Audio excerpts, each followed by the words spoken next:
इसलिए आप अयोध्या में हैं। अयोध्या एक ऐसी नगरी है जिसने पूरी दुनिया को यह बताया कि अयोध्या क्या है। अयोध्या में भगवान श्री राम का मंदिर भव्य बने। पूरी दुनिया भर से लोग ये कहते हैं, अगर आप लोगों का संपर्क हो तो जरूर बताइएगा। हर आदमी दुनिया का चाहता है कि भगवान राम का जिस वक्त मंदिर बन रहा हो, यह मंदिर ऐसा बने कि हजारों साल तक लोग ये देखें कि ये भगवान राम का मंदिर है, जो भारतवर्ष के आराध्य देवता थे, आराध्य भगवान थे। उनके नाम से बनने वाला मंदिर में कोई कमी नहीं होनी चाहिए। हर आदमी चाहता है कि वो एक दिन जाए, एक दिन कार सेवा करे, ताकि नस्लें बताएं कि ये मंदिर किसी इंजीनियर के कहने से नहीं बना था, ये मंदिर मजदूरों ने नहीं बनाया था। इस मंदिर की ईंट इस देश के 90 करोड़ सनातनियों ने अपने हाथों से रखी है। हर एक की संवेदनाएं और उसकी वेदना उसके साथ में जुड़ जाए, इसलिए इसको बनाएं। और वहां जो खुदाई में इतने सारे अवशेष मिल रहे हैं, मैं आपसे, आपके माध्यम से, देश भर से जो लोग मुझसे कह रहे हैं, मैं आप तक पहुंचाना चाहता हूं कि इन अवशेषों के लिए अलग से उसी मंदिर के पास एक बड़ा म्यूजियम बनाइए।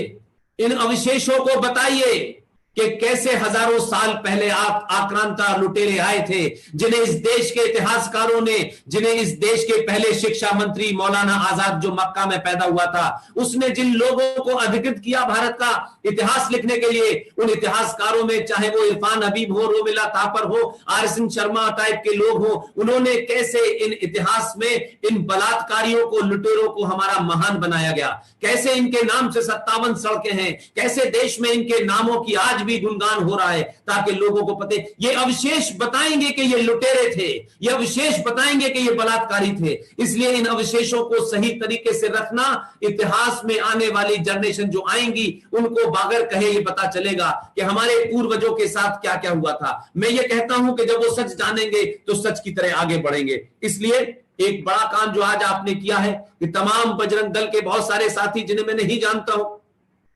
अयोध्या में जब आज से 20-25 साल पहले मैं गया, 1992 का वो दृश्य भी मैंने देखा जब मैं वहां मौजूद था, और उसके बाद जब वहां शिलादान हुआ तब भी मैं वहां गया था। हमारे अगर वहां कोई एकमात्र ऐसे सोर्स हैं, एकमात्र दोस्त हैं जिनको अक्सर हम टेलीफोन करके पूछ लेते हैं कि भाई अब क्या हो रहा है, शरद शर्मा जी हैं, विश्व हिंदू परिषद के, वहां एक जमाने शायद मीडिया का काम देखते थे। बहुत समय से उनसे मिला नहीं हूं, लेकिन मुझे खुशी है कि आज आपने अयोध्या के तमाम सारे लोगों से मुझे जोड़ दिया है और मैं अपनी बात को रख पा रहा हूं। इसलिए मैं ये मानता हूं कि कुछ कुछ चीजें रेफरेंस के लिए इस्तेमाल करना चाहता हूं। भारत के हर सनातनी को 1946 का जो इलेक्शन हुआ था, देश भर में जो इलेक्शन हुआ था, उसको पढ़ना जरूरी है, उसको जानना जरूरी है, उसके रिजल्ट जो थे, उसके जो परिणाम आए थे, उसको जानना जरूरी है। आप कुछ कुछ बातों को जानेंगे तभी समझ पाएंगे कि जिन्हा खतरनाक नहीं था, जिन्हा के अंदर मन में जो था उसने बता दिया, वो चला गया, उसकी कोई इतना बड़ा कसूर नहीं है इस आजाद भारत में, जितना इस आजाद भारत में मक्कार मुसलमानों ने अपने चेहरे पे मुखौटा लगा करके जिना की जो तमाम ख्वाहिश इस आजाद भारत के अंदर फैला दी। और आज भारत के अंदर 500 से ज्यादा पाकिस्तान बन गए। आज इस देश में जिना वाली आजादी मांगने वाले लोग सड़कों पर एक सरकार के सामने, संविधान के सामने, पुलिस के सामने, न्याय व्यवस्था को बौनी बना करके चिल्ला चिल्ला कर कहते हैं, और ये समाज खामोश है, ये पुलिस खामोश है, ये फौज गोली नहीं चला रही, ये न्यायपालिका उनकी ठोड़ियों में हाथ डाल के कहती है कि शाहीन बाग से आप उठ जाइए। क्या इस देश में किसी धरने प्रदर्शन को लेकर के कभी आपने देखा कि न्यायपालिका ने लोग भेजे हो कि आप उठ जाएं? ये इससे साबित होता है कि 70 सालों में इस देश के अंदर ऐसे लोगों को बढ़ावा दिया गया जिन लोगों ने इस देश की नस्लों को बर्बाद कर दिया। पांच शिक्षा मंत्री इस देश में मुसलमान हुए, और उसके बाद भी कहा गया कि मुसलमान पिछड़ा है। अगर मुसलमानों का पहला शिक्षा मंत्री खुद मदरसे में गया था, खुद तबलीगी जमात में जाता था, तो क्या आप समझते हैं कि वो ये चाहेगा कि मुसलमान बनने के बाद एपीजे अब्दुल कलाम बने?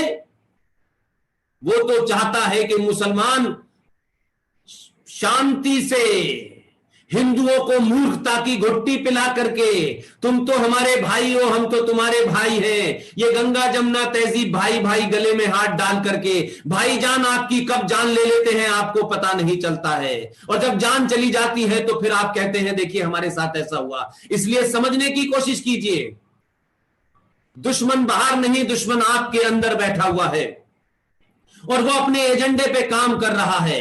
ये अलग अलग समय पे मुखौटा लगा के आते हैं कि नहीं नहीं हम तो राष्ट्रवादी मुसलमान हैं। ये राष्ट्रवादी मुसलमान और राष्ट्रवादी हिंदू क्या होता है? अगर आप राष्ट्रवादी हैं तो फिर आप मुसलमान कैसे हो सकते हैं? फिर आप राष्ट्रवादी भारतवंशी हैं, फिर आप ये कहिए। लेकिन सत्ता आ गई है, सत्ता के सामने कुछ सुख मिल जाए, ये झूठ बोलकर ही मिल जाए कि हम राष्ट्रवादी हैं, तो चलो सत्ता का सुख भोगो और कुछ लोगों के साथ में चिपक जाओ, ताकि ये जो आंधी आई हुई है इस आंधी में हम अपना किसी तरीके से टाइम पास कर लें। लेकिन आंधी के जाते ही ये अपना रंग दिखाएंगे। जो कांग्रेस के सगे नहीं हुए, जिन्होंने कांग्रेस ने 70 सालों तक इनको पाला पोसा, सब कुछ दिया, इनके लिए संविधान में नाजायज धाराएं लाए, इनके लिए माइनॉरिटी कलेक्टर बनाया, इनके लिए माइनॉरिटी कमीशन बनाया, इनके लिए माइनॉरिटी मिनिस्ट्री बनाई, ये तमाम सारी चीजें इस संविधान के खिलाफ है।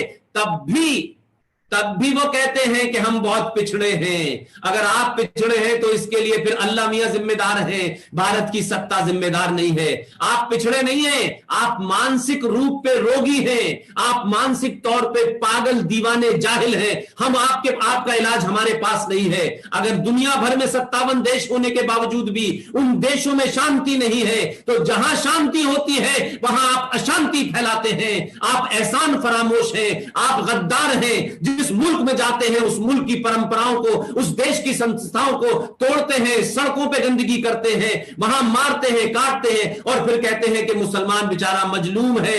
मजलूम नहीं है, मुसलमान इस देश का मक्कार है। वो इस पार्टी में हो, वो उस पार्टी में हो। इसलिए मैं इस कुछ चीजों को लेकर बिल्कुल एक राय हूं। अगर ईमानदारी की बात है तो ये कहें, इस देश में उस सुन्नी मुसलमान से पूछिए, उससे पूछिए कि जो देवबंद के अंदर दुकान खोली हुई है, उससे पूछिए वो जो रामपुर के अंदर पागल बैठा हुआ है, उससे पूछिए हैदराबाद में जो 15 मिनट का टाइम मांगता है।